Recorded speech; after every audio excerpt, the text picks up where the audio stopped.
We've made the point a few times already this week, but Duke basketball really never stops. If you're already looking ahead to the 2024-2025 college basketball season, watch out for Duke. This team could be dangerous. Hi, everybody. Dick Vitale. Hey, make sure you listen, man, to Locked On Blue Devils with J.J. Jackson. He's awesome, baby. You are Locked On Blue Devils, your daily podcast on the Duke Blue Devils, part of the Locked On Podcast Network, your team every day.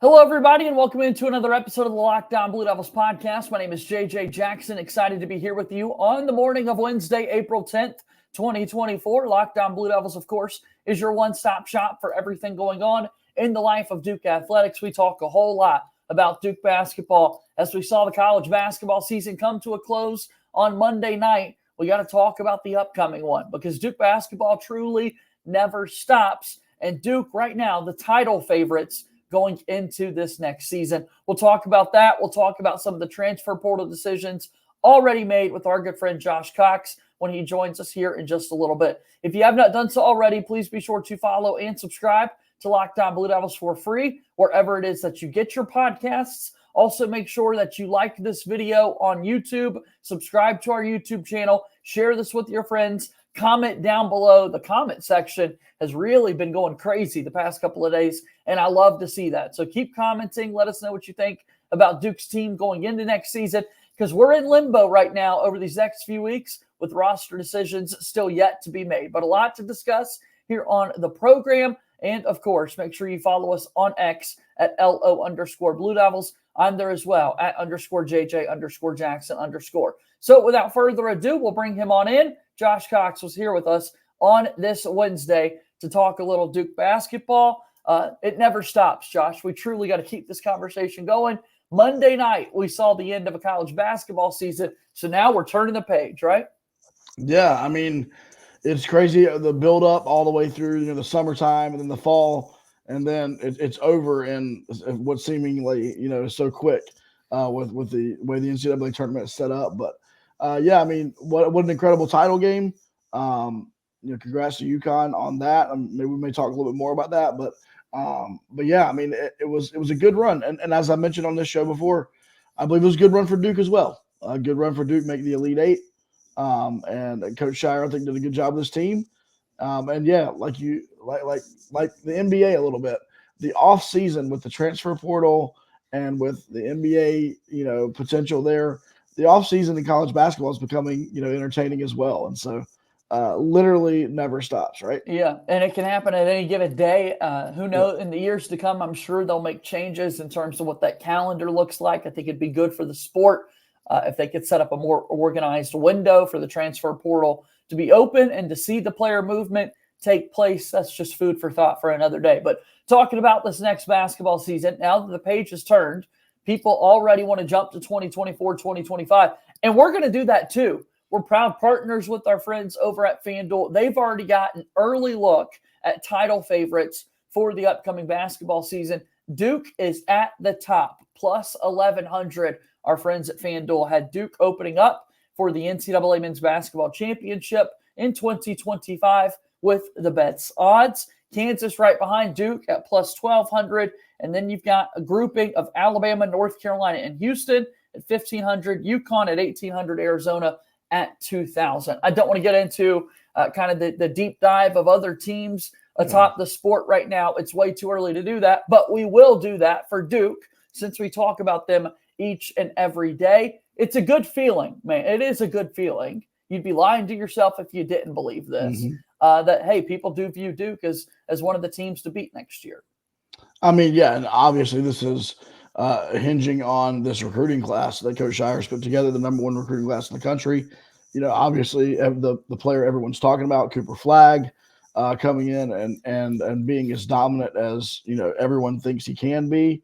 The one area that I would caution maybe Duke fans on is, we need to really see how this roster breaks out, because all the teams that have won and that are winning, have really done well in the portal, and they've really brought in guys that are producing at a high level from the portal.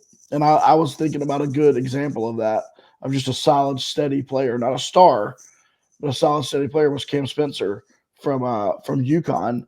Started out Loyola, Maryland, wound up at Rutgers, and then completed his career there at UConn. And so, I believe it's going to be difficult for if Duke does not dive into that portal, depending on how the numbers shake out with the roster.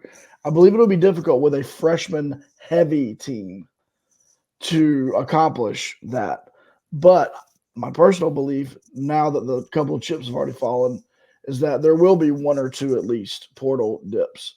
And I think that can be a really, really big help to Duke.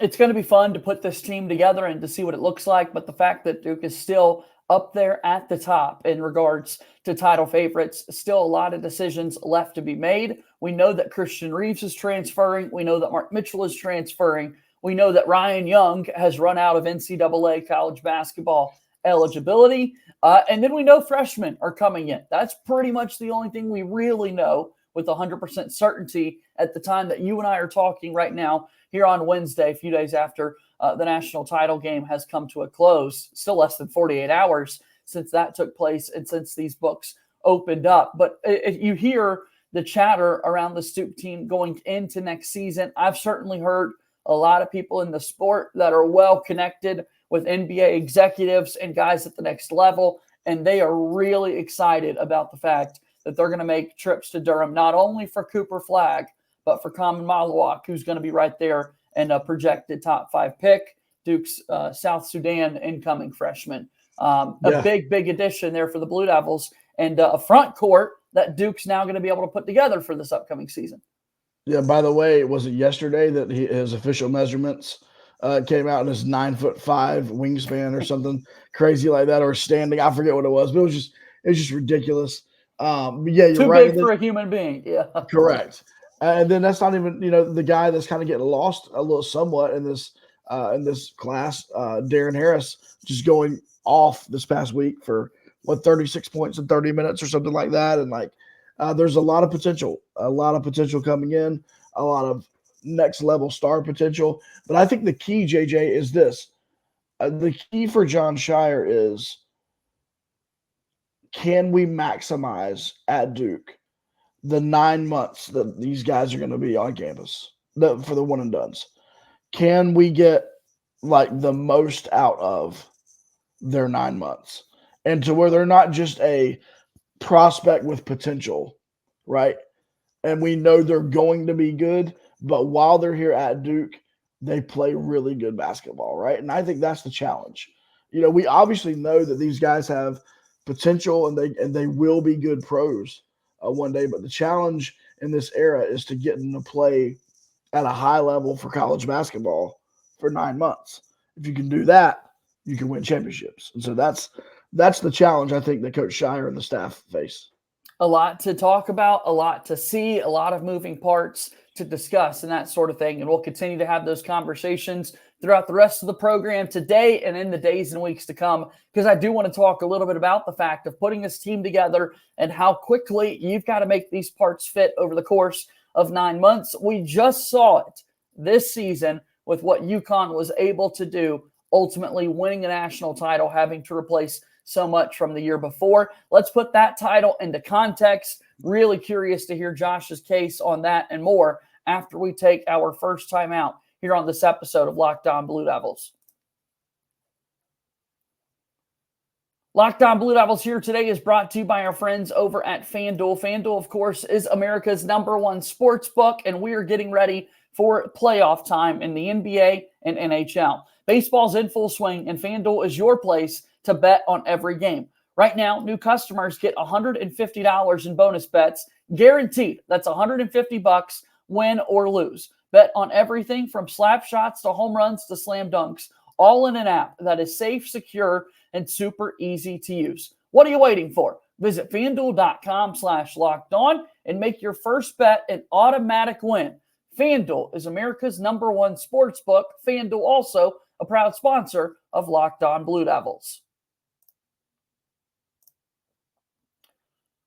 Moving forward here on this Wednesday episode of Locked On Blue Devils, JJ Jackson, joined today by my pal Josh Cox from Duke Football Talks Section 17 podcast and Duke Report. All right, UConn wins the title. They're back-to-back champions. First time we've seen that since 06-07 with Florida. Duke, of course, did that in 91-92.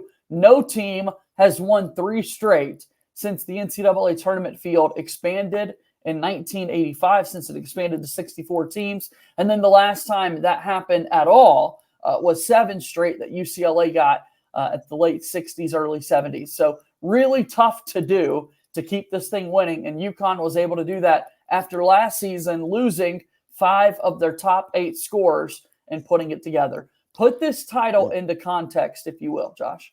Yeah, that is the key right there, JJ, is how many players they lost off of last year's team. And what Danny Hurley just showed everyone is the blueprint, for how to do this. Because if you look back at the University of Florida 2006, 2007, that was basically the same team. Yep. Those guys just came back. 91, 92 Duke, same team. Those guys came back. This was completely different. And the fact that they did have to go into the portal, they did have to rely on recruiting. And so, that was incredible. And I know there's this beef between Duke and UConn right now with Cooper Flagg, coming to Duke, and with Danny Hurley kind of being always having something to say in the media about, the mistreatment of UConn. But look, all that aside, just taking it from an objective, stance here, an incredible job of putting that program together and coaching these last 2 seasons by Danny Hurley. Now, you mentioned the 3rd season, and this is where I think this offseason gets crazy. With the recent news of John Calipari stepping away from Kentucky, potentially going there to Arkansas, that's going to create a kind of like a snowball effect that could impact Danny Hurley. I mean, if I'm Kentucky, to me, he's the first name on my list.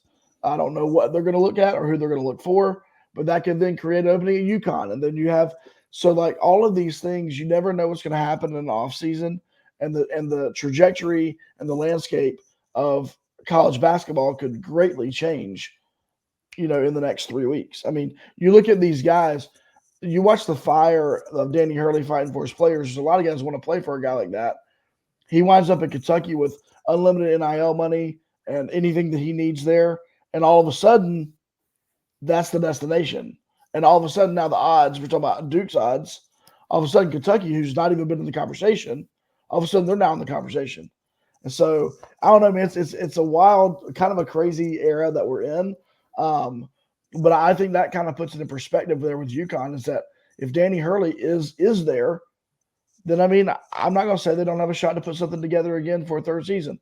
But if he's not there, everything changes, right? And it changes for them, changes for Kentucky, wherever Danny Hurley were to wind up. So, yeah, Duke, of course, set to play Kentucky in the Champions Classic this season. I think if you're Kentucky, you've got to make someone like Dan Hurley say no to you before you kind of move on to the next guy there. I do want to talk about the program, though, that UConn has, because you're right, there is always a back and forth among obnoxious college basketball fans. So let's continue that back and forth in regards to this UConn national program that has now won 6 titles since 1999, 6 titles in their history. They have passed Duke in those rankings, which is not fun.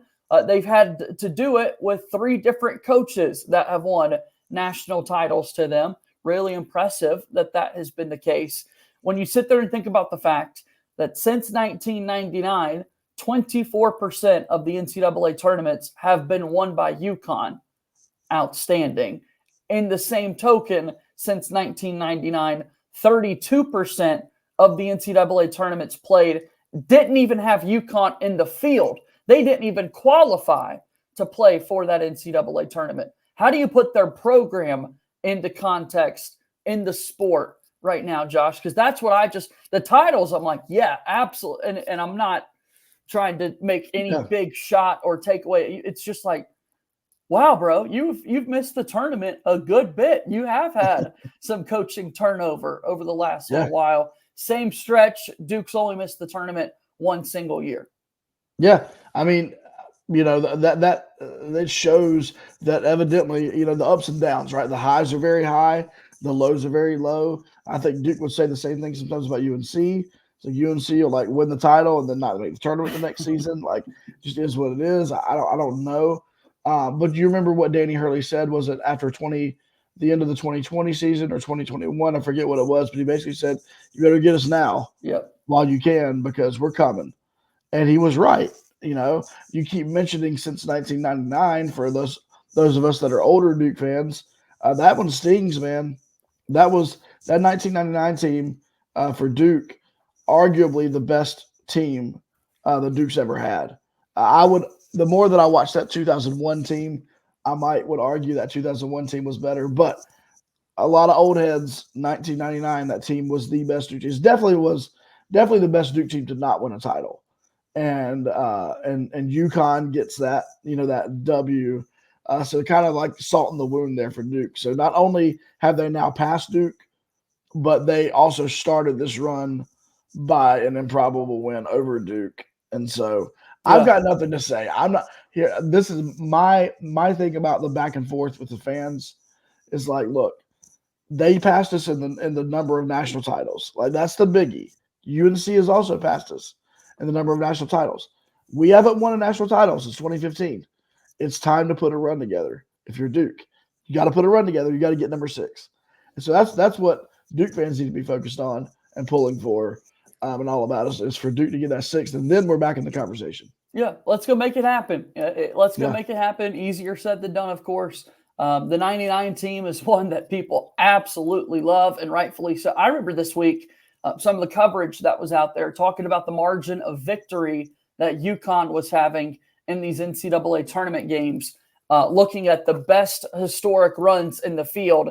This year's UConn team right at the top, but then right behind them is the 99 Duke team for what they did in the tournament. And then just the big twist when they're showing the graphic on the screen during basketball broadcasts this weekend is, of course, Duke didn't win the title that year, unable to get the job done there at the finish line. But yeah, I love it, and excited to see this rivalry kind of build. Hopefully, we can get some neutral site games potentially set up. That would be incredible. John Shire's got a home and home with Arizona. Maybe a home and home at some point is set up with the likes of UConn for exposure for both teams. I think that would be so much fun, man. And a good kind of test for what your tournament resume can be year in and year out. And this is not what this podcast is about, but let's face the kind of honest facts. Depending on what happens in football with realignment, I mean, Duke and UConn can find themselves in the same conference when it's all said and done. Who knows? I'm not saying Duke's not going to make that or Duke will make that. I'm just saying there's a possibility that there's a basketball-heavy conference on the East Coast and that Duke and UConn and Villanova and St. John's and those types of programs are all a part of the same thing. Yeah.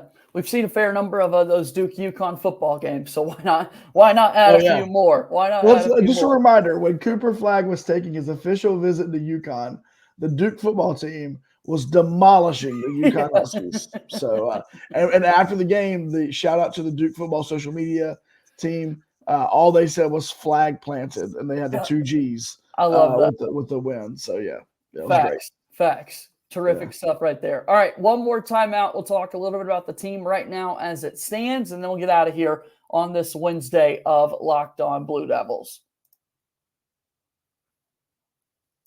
Locked On Blue Devils here today, brought to you by our friends over at Gametime. Of course, Gametime is my absolute favorite ticketing app, and it should be yours as well. Gametime is now an authorized ticket marketplace for Major League Baseball, which makes getting tickets even faster and easier. Prices on the Gametime app actually go down the closer it gets to first pitch. I'll be making a lot of trips to Truist Park there in Atlanta. Of course, a lot of the Duke country is in Braves country as well. I hope that I get to see a lot of our Braves fans at Truist Park, and the way you can get there is through our friends over at Gametime. Killer last-minute deals, all-in prices, views from your seat, the lowest price guarantee, and so much more. Gametime takes the guesswork out of buying MLB tickets. Gametime's so awesome with their last-minute deals as you can save up to 60% off buying last-minute tickets for your sports, concert, comedy, theater events in your area, and so much more. You can get a panoramic view from your seat in the app before you buy. Gametime has the lowest price guarantee, or Gametime will credit you 110% of the difference. Take the guesswork out of buying Gametime. Download the Gametime app, create an account, and use code LOCKEDONCollege for $20 off your first purchase. Terms apply. Again, create an account, redeem code LOCKEDONCollege for $20 off. Download the Gametime app today. Last minute tickets, lowest price guaranteed. Final few moments here on today's episode of Locked On Blue Devils. JJ Jackson alongside my pal Josh Cox from Duke Football Talks Section 17 podcast and the Duke Report.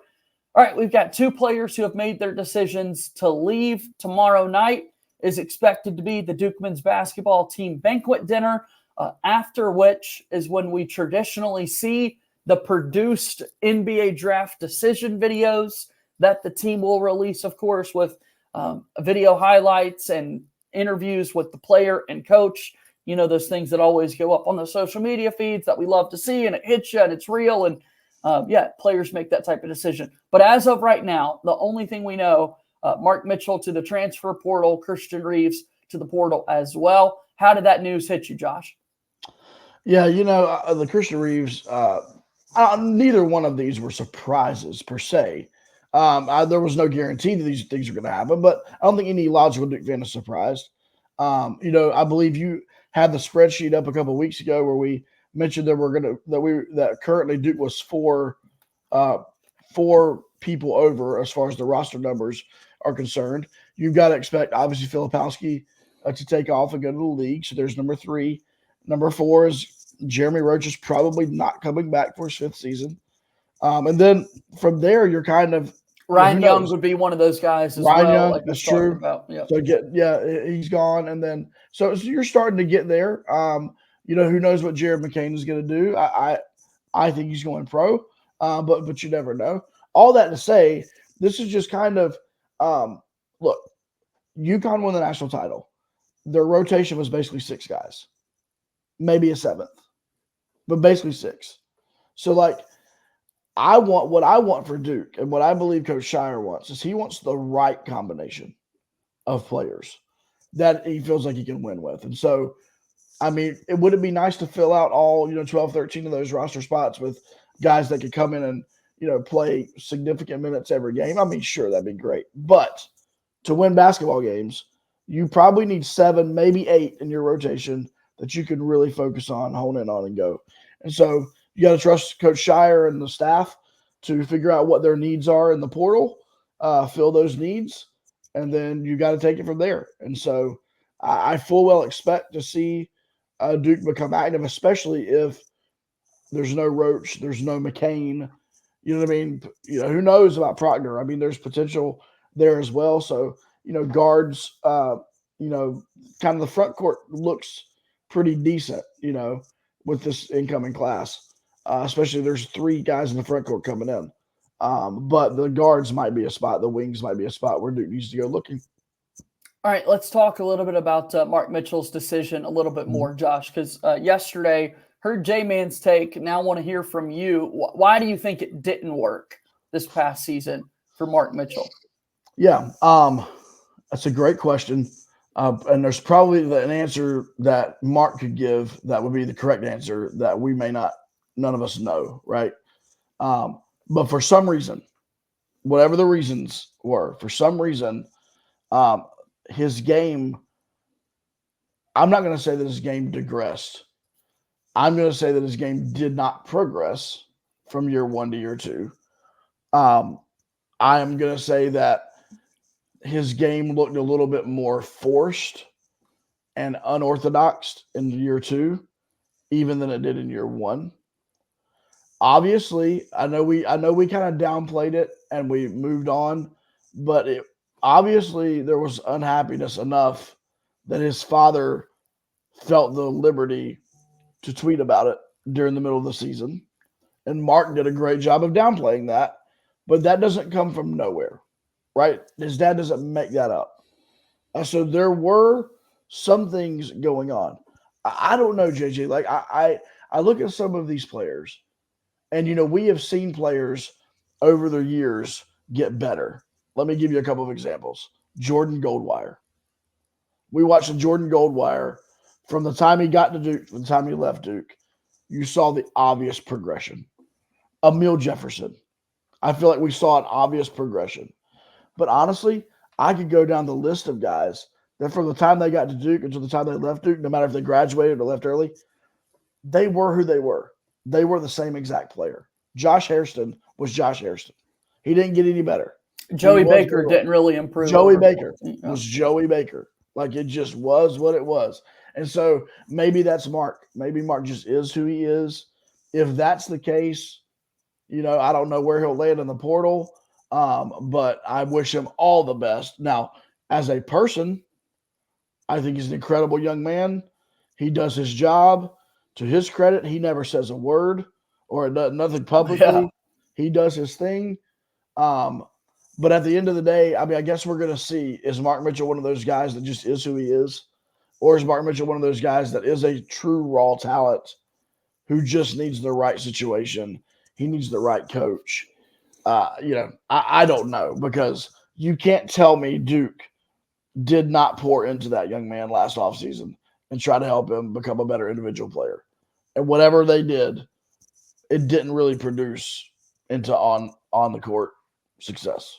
Yeah, I know I'm not the only true crime fan out there, but I'm thinking of detectives and investigators always saying there are two sides to every story, and somewhere in the middle, you're going to find the truth there. So there's this Duke angle, there's the Mark Mitchell angle, and somewhere you've got to make that mix and fit in the middle to figure out what in the world did happen over the course of the 2 years. Because what we do know, 68 games played for the Blue Devils, 67 starts for Mark Mitchell. When he was out there, he was starting, and a pretty big part of what Duke was trying to do. Some games played way more than others. Of course, the double figures number is really what makes you scratch your head a lot, though. 33-4 when Mark Mitchell scored in double figures, 19-12 in his Duke career when he did not. So those 31 games, what happened? Yeah. What is the story looking back on the course of those 31 that he wasn't scoring the basketball more at a large rate like that? That's what I'd love to hear, kind of the two sides of the story, and be able to truly put where Mark Mitchell fits into context. Well, and let's be fair, and I don't want to take anything away from Mark as an individual player, but the games where he did score in double figures, it's not necessarily that he was ever creating his own shot. He was the beneficiary of a couple of different things. Either the break, and he'd get some runouts because he's great in the open floor, or he was the beneficiary of the Kyle Filipowski, you know what I mean, like the double and then the pass to Mark in the dunker spot, or Mark making the slot cut and coming down and getting that ball, just taking it straight to the rim. So I don't know that. I don't know the answer to that question, JJ, about the difference between his double figure games and not. I almost want to say it was depending upon his teammates. Yeah. Like finding him in the right spot, because you're not going to give the ball to Mark Mitchell on the wing, and that's not ever in your game plan. Like, give it to Mark at the 3-point line and let him create his own shot. That's never a part of the game plan. If that happens, the play was busted, right? That we broke down. So I don't know, man. It's a very interesting one. No one can say, there's no one in Mark's family, or Mark cannot say that John Shire did not give him chance after chance after chance. And so he did. As you mentioned, he started all but one game in his career, and he had the chance to score and to be a part of every win that he wanted to be a part of. Some days it looked fine, and other days it looked like a train wreck. Yeah. So intrigued to see where he ends up next season playing college basketball. If last offseason is any indicator, holy cow, the number of in-conference transfers we saw. And so now that Duke is in the transfer circle, don't be surprised at all if he ends up at one of those ACC teams, and then you've got Mark Mitchell playing against Duke one or two times this upcoming season. And by the way, while we're on that, non-Duke related, isn't it crazy that while NC State is on their incredible historic run to make it to the Final Four, that at the same exact time while that's going on, they're getting commits from Hunter Hatfield from Louisville. Right. It's crazy to me that we got to do something with this, man. We can't have this happening. We cannot have college basketball still going on. And while Kevin Keats is supposed to be focusing all of his attention on this year's squad and winning that game against Purdue, they're worried, and they're having to worry about signing transfers. Huntley Hatfield, signing transfers inside of the conference. Oh Lord. Anyway, it's wild. We got to do something about that. Yeah, no doubt. Well, Josh, we're going to follow the stories the rest of the week. Again, as you and I are talking in this moment, it's just Mark Mitchell and Christian Reeves who have decided what they're going to do. More news is coming because news has to come with the scholarship outlook for this team. And excited to see it all unfold. Thanks for being here today, man. Have a great day, JJ. All right, this is Josh Cox joining us here on today's episode of Locked On Blue Devils, and that's going to bring our program here to a close today. Again, Duke, the national title favorites, according to our friends at FanDuel, for the upcoming college basketball season. Duke basketball really never stops. That'll do it for our show here today. As always, go Duke. I'll talk to you tomorrow. My name is JJ Jackson. Thank you and good day.